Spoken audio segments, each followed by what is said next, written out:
All right, let's talk about Proverbs 17 and how it relates to cheerleading. I'm noticing a trend through the book of Proverbs, and there is a lot of talk about wisdom and how important it is to be wise more than anything. So I picked 3 verses that we're going to talk about, verse 2, verse 16, and verse 24, and we'll relate them into cheerleading. So, verse 2, an intelligent servant will rule over a worthless son and will share the inheritance with the brothers. That's verse 2. Verse 16, this is what my mentor who inspired me to do this, Greg Todd, talked about today, is of what use in the fool's hand are the means to buy wisdom, since he has no mind for it. And then verse 24, the man of intelligence fixes his gaze on wisdom, but the eyes of a fool are on the ends of the earth. So what Greg talked about with verse 16, of what use in the fool's hand are the means to buy wisdom, since he has no mind for it. He was talking about, why would you hire a coach if you're not actually going to listen to the coach? If you can buy wisdom, you can go and you can hire a coach to come in and do your choreography, or you can hire a cheer coach, or you can hire a physical therapist. But if you're not going to actually pay attention to what they're teaching you, then what's the point? Because you're paying them for their time, but you're not going to actually gain any wisdom from it, or any progress and progression of skills. So if you're not willing to listen, this can even go cheerleaders, it can go to your coaches, to your parents. If you're going to pay for private lessons, but you're not going to bring them there, they're going to just no-show, or they're not going to do the work outside that they need to do, or they're not going to get there and they're going to kind of put the half the effort in, what's the point? Don't spend your money on something that you're not going to actually put the effort in. Or if you don't trust the person who's coaching you, and maybe trust isn't the best word, but trust them to teach you the best activity, then it's not going to be beneficial for you. That ties in, I think that was his verse, and I liked it because I think it ties great into verse 2 and 24. Verse 2, an intelligent servant will rule over a worthless son and will share the inheritance with brothers. So if you're intelligent, you're gonna be able to do anything that you want. If you learn and you teach others in return, you're going to share that. So instead of being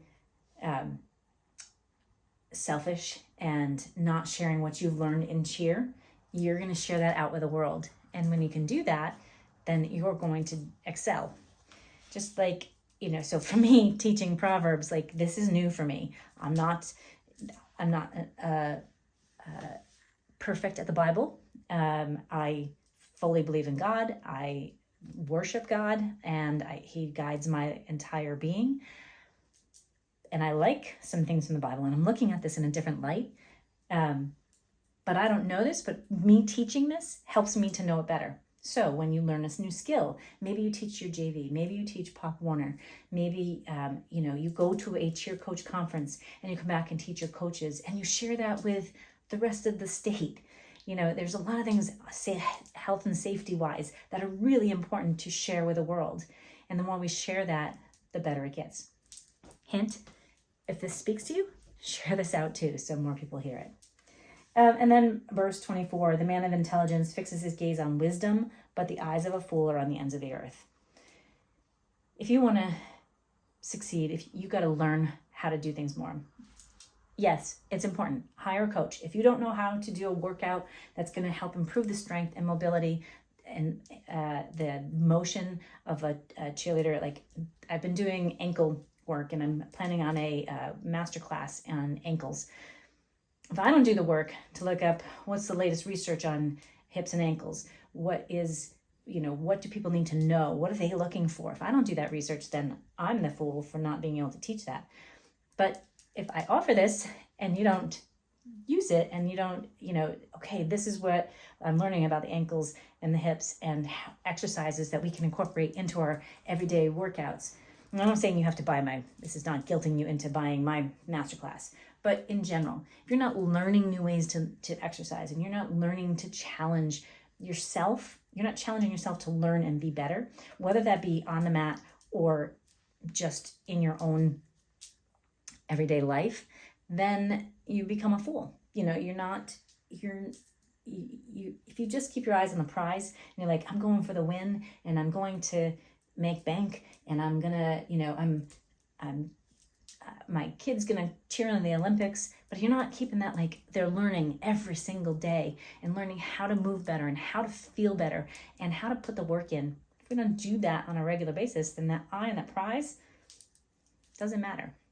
There's a lot of themes that, I feel like I've been saying the same thing over and over again. And like, today it kind of hit me like, yeah, this book is about wisdom and like being intelligent, looking within you and relaying the good, talking well to others and being nice to others and learning from what you can, with your teammates, talking with your teammates about, how to do something better and being able to learn that together and progress gradually and enjoy the process while you're learning and becoming wise and intelligent. That's the whole book of Proverbs. All right, so we don't need to do any more. We'll just skip the rest. I'm sure there's going to be other lessons in here. So today we learned you do need some coaches. I worked with someone today who had worked with another physical therapist, and she came in, she's like, I only got 80% better. She wasn't helping me anymore. But she had been there for a short period of time, and she couldn't stop and see, like, she got 80% better. That was huge for what she had. Her problem had been going on for over a year. So in 2 months' time, she was 80% better. And I was like, well, why did you leave? And she's like, well, I didn't get any better. Part of this is she wasn't seeing the value in what she was learning from this therapist and what the therapist was being able to teach her and why she was doing things. And she's someone that wants to know why and wants to know why, why am I doing this? And how is this, what do we do? Why are we doing this exercise? And what should we do different? And she also learned from a friend of hers that I work with comparative muscle testing and making sure everything's balanced. And I like to give a lot of education and teach why things aren't moving right and what the imbalance is and where that correction needs to happen. And that it needs to go slow and gradual. And she came out and thanked me that, things were good. And it's my style and it's completely different. She had actually started the process and there's just some fine tuning, but being able for her to be able to either listen to the other therapist and ask questions and pick her brain and like be able to learn why she was doing things, she may not have had to come see me. Conversely, if she works with me and she starts to, explore this and listen to what it feels like and try different things, and we put pieces together, with NKT that you're going to do a stretch followed by a stability exercise and balancing out that way and creating mobility versus just getting in and stretching. And if she can listen and we can learn and I can listen to her for what she needs, because that was what she was telling me. So I need to listen to her as her coach or her physical therapist, and she needs to listen to me as her coach, and she needs to do the work, and we need to work together and learn from each other so that we can keep making progress with her symptoms. So I encourage you to do the same thing, whether it be with your choreographer, whether you're working with a coach and doing privates. If you can learn, if you're a parent and you're not understanding why something is being done, you're going to get more answers and better answers and feel better in the process if you go and you ask and you speak to your coaches or your directors and sit down and actually listen to what they say. And conversely, coaches, listen to what your parents are telling you, because they're going to give you a lot of information that's going to help your team to be better. So we all got to work together to make everything move smoothly. All right, that's day 17. I will see you tomorrow. And please share this out, subscribe, and we will get into more about ankles as we keep going further.